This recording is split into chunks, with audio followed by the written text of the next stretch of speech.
أعوذ بالله من الشيطان الرجيم. بسم الله الرحمن الرحيم. والعصر إن الإنسان لفي خسر إلا الذين آمنوا وعملوا الصالحات وتواصوا بالحق وتواصوا بالصبر. صدق اللہ العظیم. سامعین کرام، یہ قرآن مجید کی نہایت مختصر سی سورۃ کریمہ ہے، لیکن اپنے مضمون کے اعتبار سے یہ اس قدر جامع الصفات ہے کہ جس کے بارے میں علماء کرام نے یہ فرمایا، اگر اللہ تعالی صرف یہی ایک سورت اتارتا تو پوری بنی نوع انسان کی ہدایت کے لیے کافی تھی. اس سورۃ کریمہ میں ارشاد ہوتا ہے والعصر، زمانے کی قسم.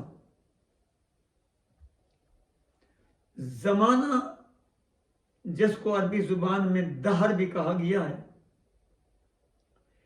اس گردش لیل و نہار کا نام ہے جس میں صرف انسان کی حیات ہی نہیں بلکہ کائنات کی ہر ایک چیز کی حیات، اس کے منافع، اس کی زیست کا پورا سامان اسی زمانے سے وابستہ ہے. اللہ تعالیٰ جب کسی چیز کی قسم کھاتا ہے اس کی عظمت دیکھ کر نہیں، بلکہ اللہ اپنے اس کائنات کے نظام میں سے جس چیز کی قسم کھاتا ہے اسے در حقیقت کسی حقیقت کو ثابت کرنے کے لیے وہ قسم کھاتا ہے. یہاں پر بھی اللہ تعالیٰ نے اس پوری کائنات اور اس کے مشتملات، اس کی موجودات، اس کو گواہ بنا کر یہ فرمایا کہ ساری کائنات کا ہر ایک انسان خسارے میں ہے، گھاٹے میں ہے. اس لیے کہ انسان کی تمام مساعی، جد و جہد، کوششیں صرف اسی دنیا کو بنانے میں لگی ہوئی ہیں، جبکہ انسان کی تخلیق کا مقصد وحید اللہ کی بندگی اختیار کرنا ہے. اور اللہ تعالیٰ کی اس زمین میں اسی انسان نے اپنے اللہ تعالیٰ کے دیے ہوئے اس نظام کو بالا دست کرنا ہے، غالب کرنا ہے، جو نظام اللہ نے انبیاء کے ذریعے اور پھر اللہ تعالیٰ نے خاتم الانبیاء کے ذریعے انسانوں کو عطا فرمایا ہے. اللہ تعالیٰ اس سورہ کریمہ میں فرماتا ہے کہ سارے کے سارے انسان خسارے میں ہیں. اب یہاں پر ایک سوال پیدا ہوتا ہے، وہ کون سا خسارہ ہے جس میں انسان پڑا ہوا ہے؟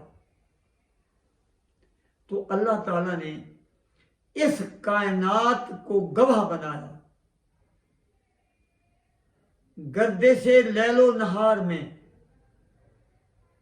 انسان کے علاوہ کائنات کی ہر ایک چیز اپنے اس مقصد کو پورا کر رہی ہے جس مقصد کے لیے اللہ نے اس کو تخلیق فرمایا. سورج اپنی روشنی اور حرارت کے ساتھ ایک بدھے نظام کے تحت گردش میں ہے. چاند اپنے وقت پہ آ کر اپنی روشنی کو بکھیرتا ہے.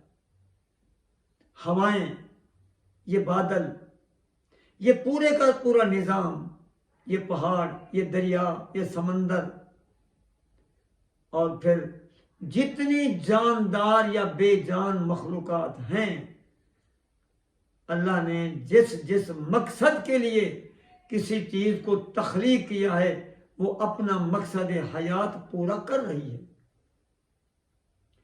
کوئی ایسی چیز نہیں ہے کائنات میں سوائے انسان اور جنات کے کہ جس نے اللہ کے احکام سے منہ موڑ کر نافرمانی کر کے اپنی مرضی استعمال کی ہو۔ مثال کے طور پر اللہ تعالیٰ نے پھلدار پودے پیدا فرمائے، جس پودے کو عام بنا کر پیدا کیا وہ اپنا مقصد تخلیق ہر وقت، ہر آن، ہر موسم میں پورا کرتا ہے۔ عام پر عام ہی لگتے ہیں۔ اس نے کبھی انکار کر کے یہ نہیں کہا کہ اس سال تو میں اپنے اوپر سیب پیدا کروں گا۔ ایک وہ جانور جس کو ہم نے اپنے گھر میں باندھا ہے، گائے، چارہ ڈالتے ہیں، پانی پلاتے ہیں، گرمی سردی سے بچاتے ہیں، اس کا مقصد تخلیق انسان کی خدمت تھا اور وہ اپنی خدمت میں لگے ہوئے ہیں، جبکہ انسان کی مقصد تخلیق کا مطلب اپنے رب کی بندگی تھی۔ اگر انسان اپنے اسی بات پر غور کرے اسے خود معلوم ہو جائے گا کہ میں کس حد تک اپنے اللہ کا بندہ ہوں، اس کے احکام کو پورا کرتا ہوں، اس کے نبی کی لائی ہوئی شریعت کے مطابق زندگی بسر کرتا ہوں، اپنے لین دین، اپنے کاروبار، اپنی سیاست، تجارت اور تمام امور میں اللہ تعالیٰ کے حکم کے مطابق انجام دیتا ہوں۔ انسان خود اس بات پر گواہ ہے۔ اللہ فرماتا ہے، اب آگے 4 ایسی صفات اللہ نے بیان فرمائی ہیں جو صفات ہر ایک انسان کو فردن فردن، پورے معاشرے کو بطور معاشرہ اس خسارے سے، اس تباہی سے، دنیا کی ہو یا آخرت کی ہو، ان دونوں تباہیوں سے بچانے کے لیے اللہ تبارک و تعالی نے انسان کو 4 ایسی چیزوں کی تلقین فرمائی ہے جس سے انسان کی دائمی نجات ممکن ہو سکتی ہے۔ پہلی بات یہ ہے اِلَّا الَّذِينَ آمَنُوا، جو لوگ ایمان لے آئے، اللہ تعالیٰ کو وحدہ لا شریک مانا، اللہ تعالیٰ کے انبیاء اور خاص طور پر سید المرسلین خاتم الانبیاء صلی اللہ علیہ وسلم پر ایمان لایا۔ وہ کتاب جس کا نام قرآن مجید ہے، اس کے ایک ایک حرف پر من و عن اسے تسلیم کیا کہ یہ شروع سے لے کر آخر تک اللہ کی سچی اور آخری کتاب ہے۔ اسی طرح فرشتوں پر، قیامت کے دن پر، اچھی بری تقدیر پر، ان تمام باتوں پر ایمان لانا۔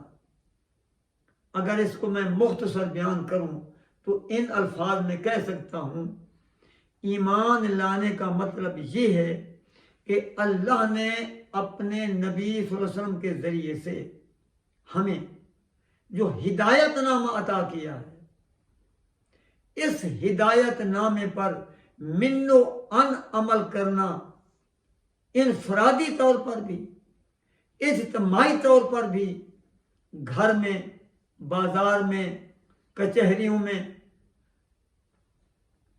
سیاست میں، معاشرت میں، معیشت میں، ہر جگہ پہ اس پر عمل کرنے کا نام ایمان ہے۔ اگر قرآن کے مشتملات میں سے کسی ایک حقیقت کا انکار بھی کرتا ہے تو وہ ایمان اللہ کی ذات پر رکھتا ہی نہیں ہے۔ اور دوسری بات، خسارے سے بچنے والی ہے، وعامل الصالحات، کہ جس عقیدے کو اس نے قبول کیا ہے، لا الہ الا اللہ، اس عقیدے کو، تو آگے محمد الرسول اللہ جو کلمے کا اگلا حصہ ہے، وہ کلمے کا محمد رسول اللہ صلی اللہ علیہ وسلم کی حیات طیبہ کی طرف اشارہ کرتا ہے کہ اللہ کی وحدانیت، اللہ تعالیٰ کی یکتائی، اس کی احدیت کا اقرار کرنے کے ساتھ اس کی صفات کو، اس کے اختیارات کو، اس کے حقوق کو ماننے کے بعد نبی رحمت صلی اللہ علیہ وسلم کی دی ہوئی پوری کی پوری ہدایت پر عمل کرنے کا نام وہ عامل الصالحات۔ اور اگر ہم خسارے سے بچ سکتے ہیں تو جس چیز کو ہم نے زبان سے جس کا اقرار کیا ہے اس کو اپنے عمل میں اس کا اظہار کریں۔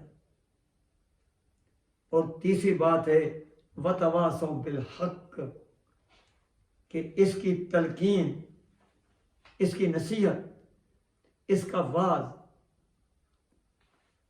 اس کی خیر خواہی اپنے تک محدود نہ رکھیں، بلکہ ہم اس دعوت کو اٹھیں، اس کو پھیلائیں، اس کو عام کریں، فرد فرد تک، گروہ گروہ تک، جماعت جماعت تک، ہر ایک تک ہم اپنی اس دعوت کو لے کر اٹھیں۔ اور تیسری بات خسارے سے بچنے کے لیے جو ارشاد ہوا وتواصوا بالحق، کہ جب ایک معاشرہ وجود میں آ جائے، جیسے اللہ تعالیٰ فرماتا ہے تمہارے اندر ہر وقت ایک ایسی جماعت موجود رہنی چاہیے جو حق کی تلقین کرے، جو نیکی کا حکم کرے اور جو برائی سے روکے،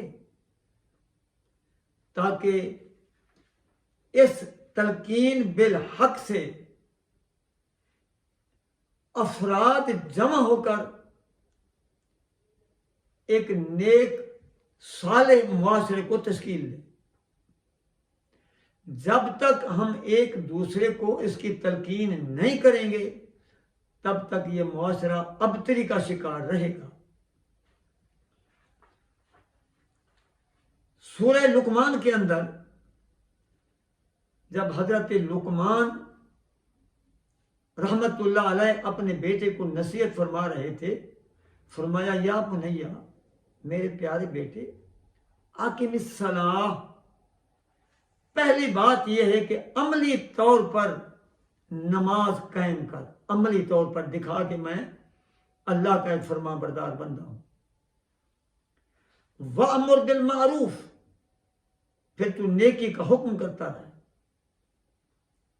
وَنْهَ عَنِ الْمُنْکَرِ، اور برے کاموں سے روکتا رہے۔ یہ ہے انسان کی در حقیقت وہ دائمی کامیابی کہ جس کے لیے اللہ تعالیٰ نے اپنا کلام اتارا، اپنے انبیاء کو بھیجا، خاص طور پر خاتم الانبیاء کو قرآن پاک کی شکل میں اپنی کتاب انسان کے لیے ہدایت نامہ دے کر بھیجا۔ جس طرح کہا جاتا ہے گر تو خواہی مسلمان زیستن، نیست ممکن جز بقرآن زیستن، اگر تم یہ چاہتے ہو کہ ہم سچے، کھرے، پکے، مخلص مسلمان بن جائیں تو پھر تمہیں قرآن سے جڑنا پڑے گا۔ قرآن کی صرف ریڈنگ ہی نہیں بلکہ قرآن میں غور و فکر کرنا، اور غور و فکر کرنے کے بعد اس قرآن کے تقاضوں پر عمل کرنا، یہ ہے در حقیقت وہ تلقین بالحق جو ہم ایک دوسرے کو کریں۔ اور چوتھی صفت اللہ نے بیان فرمائی ہے وتواصوا بالصبر، ایک دوسرے کو صبر کی تلقین کرتے رہیں۔ صبر کا لفظی معنی ہے استقامت، اختیار کرنا. راہ حق میں جتنی مشکلات آئیں، پریشانیاں آئیں، رکاوٹیں آئیں، مخالفتیں آئیں، اپنے ہوں پرائے ہوں،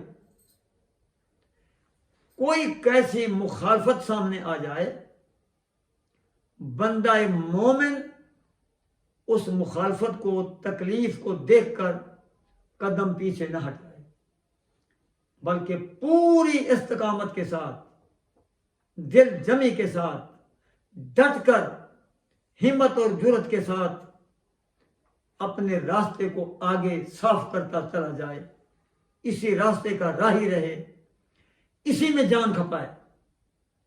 اگر یہاں جان چلی بھی جائے گی تو تب بھی کامیابی کا سودا ہے. اسی طرح حضرت لقمان رحمۃ اللہ علیہ نے آخر میں اپنے بیٹے کو یہ بھی کہا تھا کہ بیٹا وَاصْبِرْ مَا أَصَابَكَ وَاصْبِرْ عَلَىٰ مَا أَصَابَكَ، جو تکلیف اور پریشانی تمہیں پیش آئے بیٹے صبر کے ساتھ برداشت کر، کیونکہ یہ راستہ کانٹوں کا راستہ تو ہے، پھولوں کی سیج نہیں ہے. ہمیں انبیاء کی پیاری پیاری زندگی سے یہ درس ملتا ہے کہ جس نے اس دعوت کو اٹھایا اس نے پتھر کھائے، اس نے گھر چھوڑا، اس کی شہادت کے منصوبے بنائے گئے، ان کے ساتھ جنگیں کی گئیں، انہیں گھروں سے نکالا گیا. تو اسی لیے اللہ نے فرمایا کہ تو اے مسلمان اگر کامیابی چاہتے ہو تو ان 4 چیزوں میں تمہارے لیے ایک مکمل کامیابی ہے. ایک اور مقام پر اللہ تعالیٰ نے فرمایا وَلَنَبْلُوَنَّكُمْ بِشَيْءٍ مِّنَ الْخَوْفِ وَالْجُوعِ وَنَقْصٍ مِّنَ الْأَمْوَالِ وَالْأَنفُسِ وَالثَّمَرَاتِ، ہم تمہیں آزمائیں گے، یقیناً ہم تمہیں آزمائیں گے، کبھی خوف سے، کبھی بھوک سے، کبھی مال میں، کبھی اپنی تمہاری جانوں میں نقص دے کر، اور کبھی تمہارے فصلات میں، پھلوں میں کمی کر کے. البتہ جو لوگ ان تمام مصائب و مشکلات کو صرف اللہ کی رضا سمجھ کر، اپنا فرض منصبی سمجھ کر ان کو برداشت کرتے چلے جائیں تو ان کے لیے پھر اللہ نے آخر میں فرمایا وَبَشِّرِ الصَّابِرِينَ، اور اے اللہ کے نبی صبر کرنے والوں کو آپ خوشخبری سنا دیں. اور آخر میں علامہ اقبال رحمۃ اللہ علیہ کا ایک شعر عرض کر کے میں بات ختم کرتا ہوں. یہ شہادت گہے الفت میں قدم رکھنا ہے، لوگ آسان سمجھتے ہیں مسلمان ہونا. وآخر دعوانا الحمدللہ رب العالمین.